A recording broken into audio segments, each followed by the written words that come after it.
How's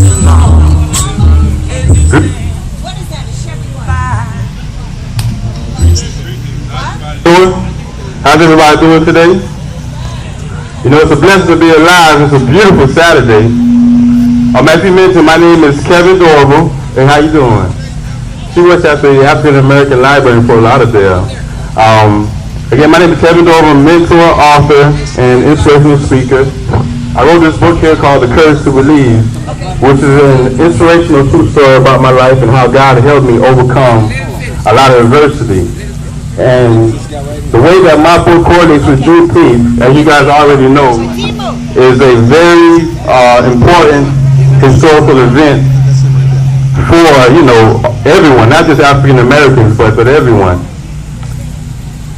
Now, Juneteenth to me represents many things. One, being in a historical event that we also celebrate, meaning some call it Freedom Day. And in 1865, June 19, 1865 was when the slaves found out they were free. You know, the sad thing about it was that they were free 2 years before they really found out that they were free. In the Bible it says in Hosea 4, verse 6, that my people suffer for the lack of knowledge. And unfortunately, that's what happened. They didn't know. So that's why we celebrate Juneteenth, because we're all able to come together, share ideas, artifacts, historical events amongst our families, and that's what is so important. But in my book, I did that. I shared a lot of information about my family. Hey, what's going on? I shared a lot of information about my family back in Haiti. I'm Haitian American. My parents were born in Haiti. The first chapter of my book is called The Royal Bloodline. How many of you guys know about the Haitian Revolution in 1804? You know about that? For the people that don't know about it, it was led by Toussaint Louverture and also Jean-Jacques Dessalines back in 1791. This was the first and most important blow against slavery in world history. As a matter of fact, a lot of people from the Black Panthers, many historians, they know about this event, and because it helped not just Juneteenth, but everyone around the world to be inspired for their freedom. We all know slavery isn't right. I mean, obviously, you have people working blood, sweat, and tears, all kind of crazy hours of the day, not getting paid for it, and it's not benefiting their community. So when Haiti was able to get the independence in 1804, the American government didn't want people to know that. They didn't want the slaves in America to know that. Do you know why?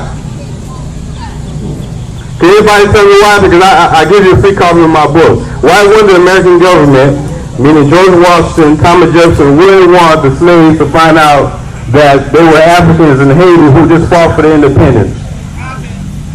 Say it again? Content? I don't get this. Who? Slave labor? No, that's not exactly. Say it again? Oh, exactly.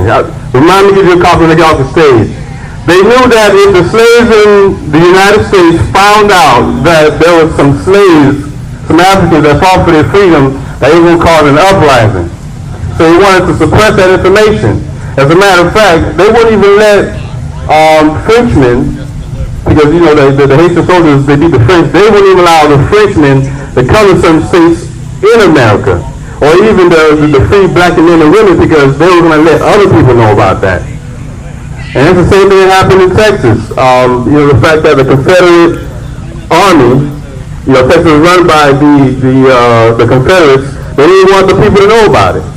So that's why it's so important for us to read, you know, to know about our culture, know about our history, because when you know your history, it's going to either inspire you to do something different or to continue the legacy that your ancestors, you know, did in the past. And that's what I did, because my grandfather was actually the head of security for the president in Haiti in the 1950s and 60s.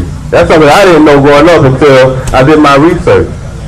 And another thing I wanted to tell you was the Emancipation Proclamation, which was signed by Abraham Lincoln, January 1st, 1863, right, 1863, that's not what freed the slaves. Did you guys know that?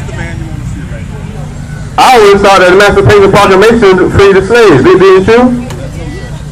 That's not exactly what happened. I want you guys to do your research. I found out that what freed the slaves was actually the Emancipation opened the door so that black soldiers can join the army, so we can free ourselves. Right. So it wasn't the fact that Abraham Lincoln signed the paperwork and gave our freedom. We had to still fight. As a matter of fact, there were 200,000 free black men and women that fought during that war to help us gain our own freedom. That's something I didn't know until recently. So that shame on me as well. And out of those soldiers, 16 of them were given Congressional Medal of Honor. That's a very high award in the Army. So I want you guys all this information, do your research. You can find me back there. I have a tent there. My books are going for $13.95. I also have ebooks. My website is couragetobelievebook.com. And I also wanted to mention, thank you to Mr. Ronald Walker for inviting me and believing in me to be up here today amongst you beautiful people.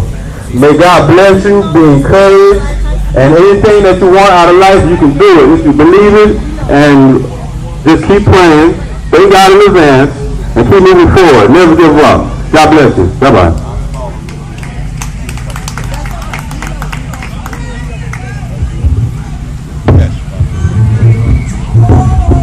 Thank you.